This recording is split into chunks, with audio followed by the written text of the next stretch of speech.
Morning, Steve Free in Chicago. Well, the Chicago Bears did not prevail very much yesterday, but we'll see if the grain bears prevail this week.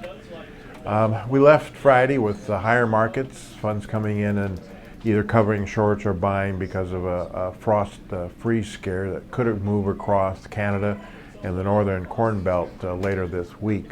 All weekend long, the maps were moving back and forth. This morning, the majority of the maps show a 30 to 39 degree line from Chamberlain, South Dakota to Madison, Wisconsin Friday morning, which could be the coldest day. So there is going to be some freezes in Canada. There will be some freezes in Montana, maybe some spotty freezes across North Dakota and northern Minnesota. But for the most part, it doesn't look like it's going to get cold enough, long enough to cause a concern for the U.S. corn and soybean crop. So we're going to have to manage what the losses are in Canada and what the losses are in Montana and see how all that kind of comes out. We're still looking ahead at some pretty big yields across the rest of the Corn Belt for both corn and beans.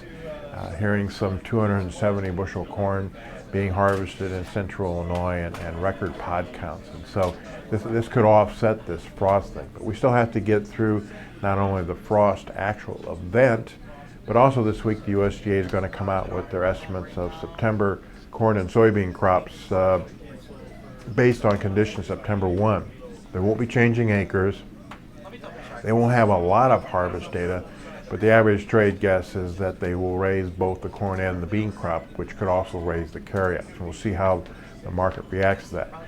It's the October report that will have more confidence by the market with adjustment to acres based on farmer enrollment to the farm program, and also they'll have a lot more harvest data to plug into their average ear weight and size and average pod counts. Other than that, outside markets, the dollar's a little bit higher. I think the market's a little bit concerned about the European economy, and there was some China economic data that showed them maybe their domestic economy is a little sluggish right now.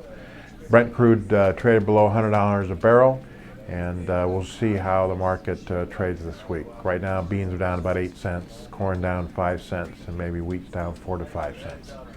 As always, these are my thoughts, not those thoughts of ADM or ADM Investor Services. And have a safe and profitable trading day.